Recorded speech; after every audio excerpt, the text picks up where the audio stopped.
Selamat pagi Bapak dan Ibu, para devosan kerahiman ilahi. Bacaan hari ini dari buku harian Santa Faustina, nomor 445 sampai dengan 447. Kamis, adorasi malam. Ketika aku datang untuk adorasi, suatu permenungan batin langsung menguasai aku. Dan aku melihat Tuhan Yesus terikat pada suatu tiang, dilucuti dari pakaiannya, dan seketika itu juga ia mulai didera. Aku melihat 4 laki-laki yang secara bergilir mendera Tuhan dengan cambuk-cambuknya. Jantungku hampir berhenti berdenyut menyaksikan penyiksaan itu. Tuhan berkata kepadaku, "Aku menderita siksaan yang bahkan lebih pedih daripada yang engkau saksikan." Dan Yesus memberitahukan kepadaku demi dosa-dosa macam apa ia rela menyerahkan dirinya untuk didera, yakni dosa melawan kemurnian.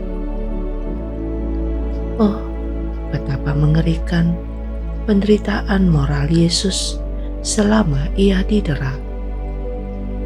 Kemudian Yesus berkata kepadaku, "Pandanglah dan lihatlah bangsa manusia dalam keadaannya yang sekarang." Seketika itu juga aku melihat hal-hal yang mengerikan.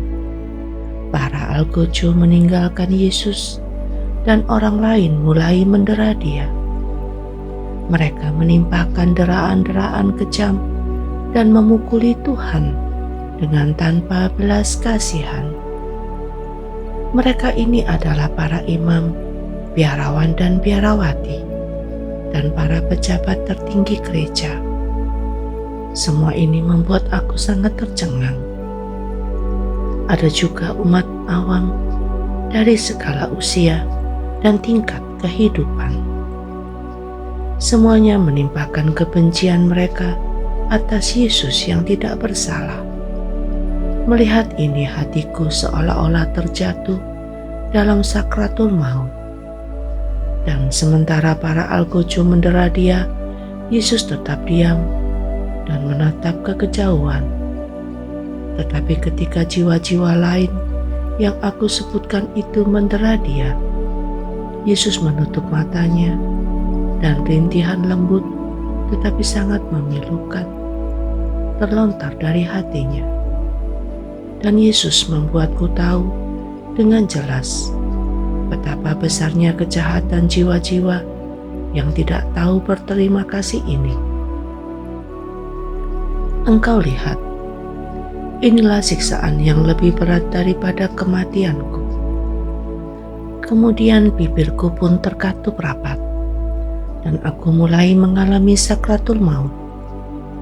Dan aku merasakan bahwa tak seorang pun akan menghibur aku atau merenggut aku dari keadaan itu, selain Dia yang telah menempatkan aku.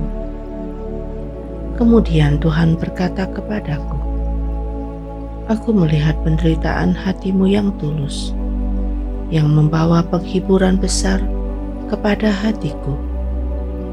Lihatlah dan nikmatilah penghiburan." Kemudian aku melihat Tuhan Yesus terpaku di salib. Tidak lama setelah ia tergantung di sana, aku melihat suatu himpunan besar jiwa-jiwa yang disalibkan seperti dia. Kemudian aku melihat himpunan yang kedua, dan akhirnya himpunan yang ketiga. Jiwa-jiwa dalam himpunan yang kedua tidak dipaku pada salib, tetapi mereka memegang erat-erat salib masing-masing dengan tangan mereka. Jiwa-jiwa dalam himpunan yang ketiga tidak disalibkan pada salib mereka, dan tidak memegang erat-erat salib masing-masing dengan tangan mereka, tetapi menyeret salib mereka di belakang mereka, dan mereka merasa tidak senang. Kemudian Yesus berkata kepadaku, "Apakah engkau melihat jiwa-jiwa ini? Mereka yang menanggung penderitaan dan penghinaan seperti aku juga akan mulia seperti aku. Dan mereka yang menanggung penderitaan dan penghinaan seperti aku, tetapi kurang disakiti dan kurang dihina juga menyandang kemuliaan, tetapi sedikit lebih rendah daripada kemuliaan Allah." Dari antara jiwa-jiwa yang disalibkan, yang paling banyak adalah para klerus. Aku juga melihat bahwa sejumlah jiwa yang disalibkan itu aku kenal, dan hal ini memberiku sukacita yang besar. Kemudian Yesus berkata kepadaku, "Dalam meditasimu besok pagi, engkau hendaknya merenungkan apa yang engkau lihat hari ini."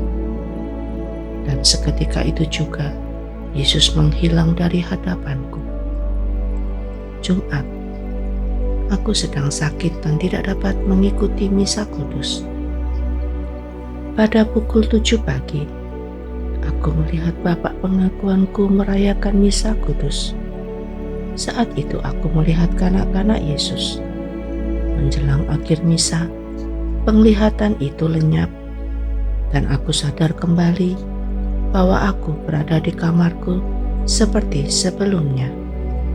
Sukacita yang tak terlukiskan menguasai aku, sebab meskipun aku tidak dapat pergi ke misa di kapel kami, aku telah hadir di dalamnya di suatu gereja yang sangat jauh. Yesus mampu mengatasi segala sesuatu. Yesus, Engkau andalanku.